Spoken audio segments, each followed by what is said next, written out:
am writing this under an appreciable mental strain, since by tonight I shall be no more.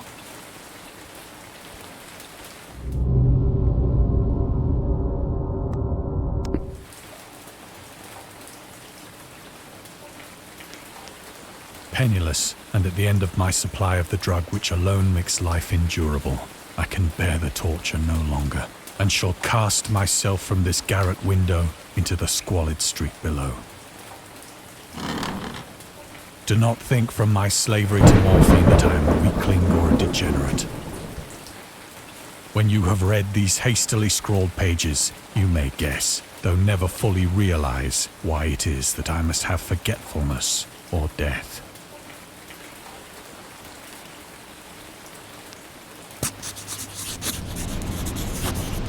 It was in one of the most open and least frequented parts of the broad Pacific that the packet of which I was supercargo fell a victim to the German sea raider.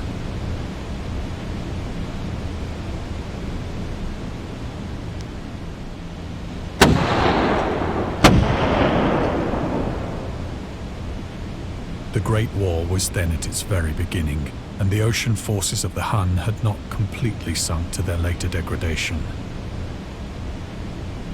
so that our vessel was made a legitimate prize, whilst we of her crew were treated with all the fairness and consideration due us as naval prisoners.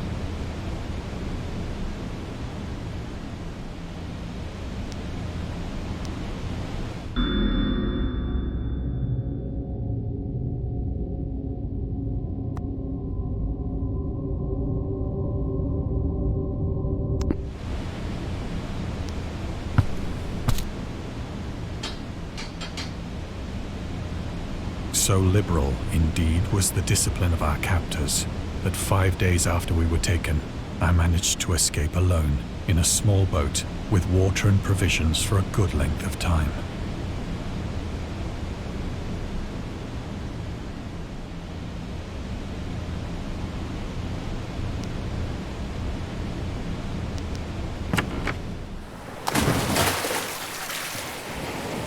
When I finally found myself adrift and free, I had but little idea of my surroundings.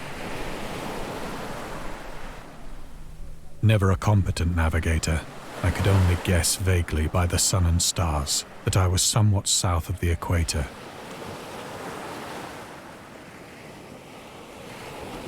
Of the longitude, I knew nothing, and no island or coastline was in sight.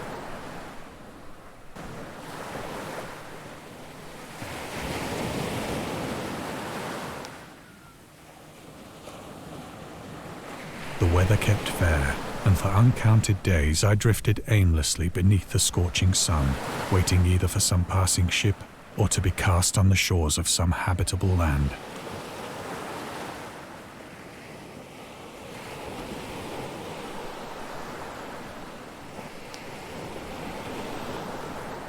But neither ship nor land appeared, and I began to despair in my solitude upon the heaving vastness of unbroken blue. The change happened whilst I slept. Its details I shall never know, for my slumber, though troubled and dream-infested, was continuous.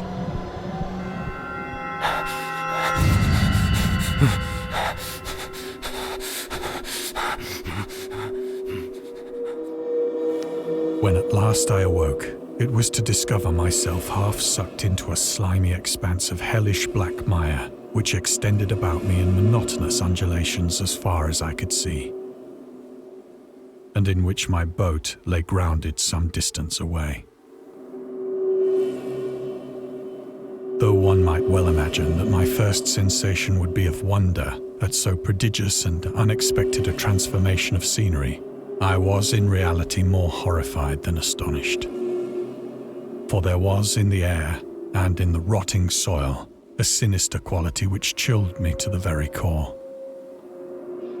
The region was putrid with the carcasses of decaying fish, and of other, less describable things which I saw protruding from the nasty mud of the unending plain. Perhaps I should not hope to convey in mere words the unutterable hideousness that can dwell in absolute silence and barren immensity. There was nothing within hearing and nothing in sight save a vast reach of black slime. Yet the very completeness of the stillness and the homogeneity of the landscape oppressed me with a nauseating fear. The sun was blazing down from a sky which seemed to me almost black in its cloudless cruelty, as though reflecting the inky marsh beneath my feet.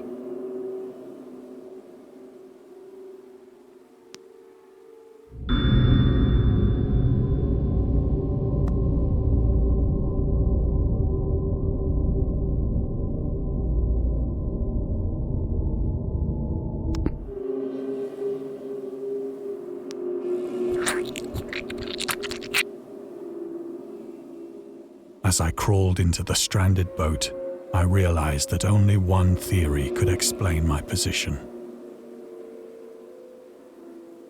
Through some unprecedented volcanic upheaval, a portion of the ocean floor must have been thrown to the surface, exposing regions for which innumerable millions of years had lain hidden under unfathomable watery depths.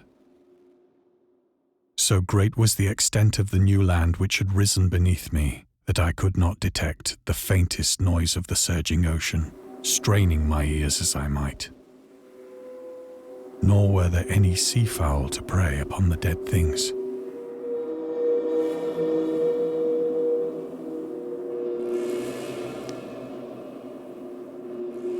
For several hours I sat thinking or brooding in the boat, which lay upon its side and afforded a slight shade as the sun moved across the heavens. As the day progressed, the ground lost some of its stickiness and seemed likely to dry sufficiently for traveling purposes in a short time. That night I slept but little, and the next day I made for myself a pack containing food and water, preparatory to an overland journey in search of the vanished sea and possible rescue.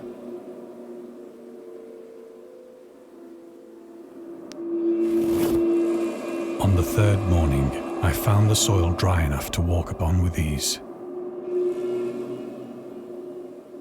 The odor of the fish was maddening, but I was too much concerned with graver things to mind so slight an evil, and set out boldly for an unknown goal.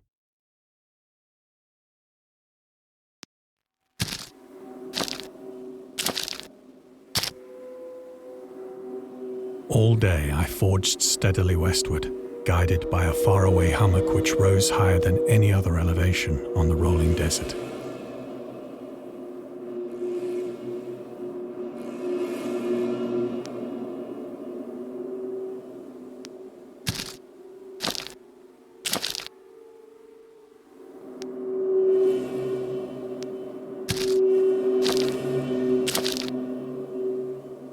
That night, I encamped, and on the following day still travelled toward the hummock, though that object seemed scarcely nearer than when I had first espied it.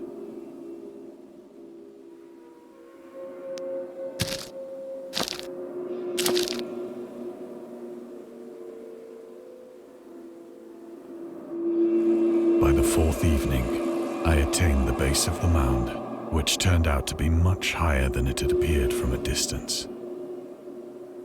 An intervening valley setting it out in sharper relief from the general surface. Too weary to ascend, I slept in the shadow of the hill. I know not why my dreams were so wild that night. But ere the waning and fantastically gibbous moon had risen far above the eastern plain, I was awake in a cold perspiration, determined to sleep no more. Such visions as I had experienced were too much for me to endure again. And in the glow of the moon I saw how unwise I had been to travel by day. Without the glare of the parching sun, my journey would have cost me less energy. Indeed, I now felt quite able to perform the ascent which had deterred me at sunset. Picking up my pack, I started for the crest of the eminence.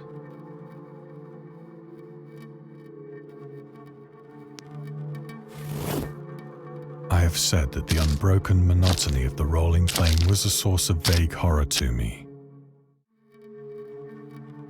But I think my horror was greater when I gained the summit of the mound and looked down the other side into an immeasurable pit or canyon, whose black recesses the moon had not yet soared high enough to illumine. I felt myself on the edge of the world, peering over the rim into a fathomless chaos of eternal night. Through my terror ran curious reminiscences of Paradise Lost, and of Satan's hideous climb through the unfashioned realms of darkness. As the moon climbed higher in the sky, I began to see that the slopes of the valley were not quite so perpendicular as I had imagined. Ledges and outcroppings of rock afforded fairly easy footholds for a descent, whilst after a drop of only a few hundred feet, the declivity became very gradual.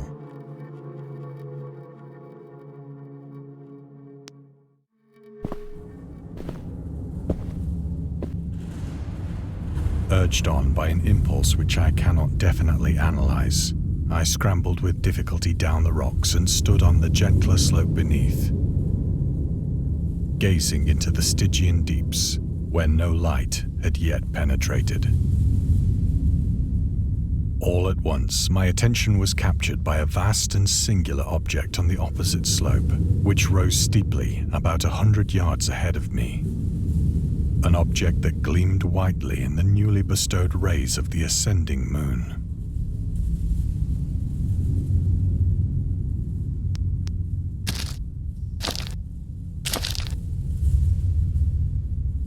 That it was merely a gigantic piece of stone, I soon assured myself. But I was conscious of a distinct impression that its contour and position were not altogether the work of nature. A closer scrutiny filled me with sensations I cannot express. For despite its enormous magnitude, and its position in an abyss which had yawned at the bottom of the sea since the world was young, I perceived beyond a doubt that the strange object was a well-shaped monolith, whose massive bulk had known the workmanship and perhaps the worship of living and thinking creatures. Dazed and frightened, yet not without a certain thrill of the scientist's or archaeologist's delight, I examined my surroundings more closely.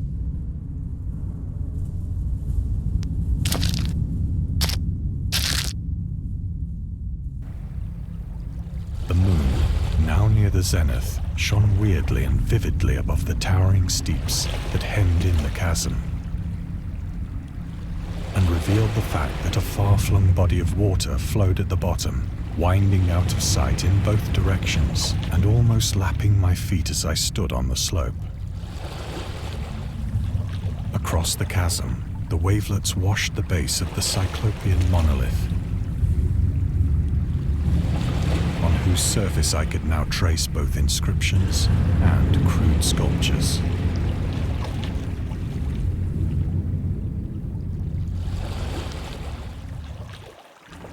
The writing was in a system of hieroglyphics unknown to me and unlike anything I'd ever seen in books,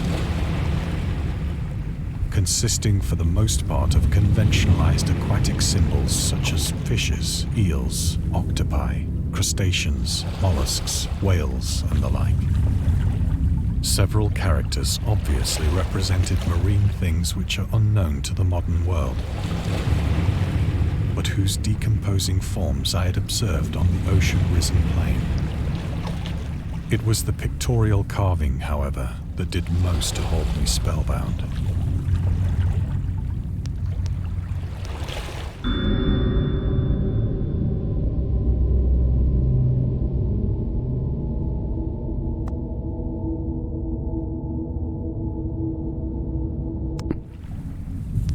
Plainly visible across the intervening water on account of their enormous size were an array of bas-reliefs whose subjects would have excited the envy of a doré.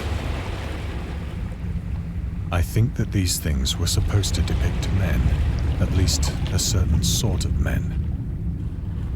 Though the creatures were shown disporting like fishes in the waters of some marine grotto,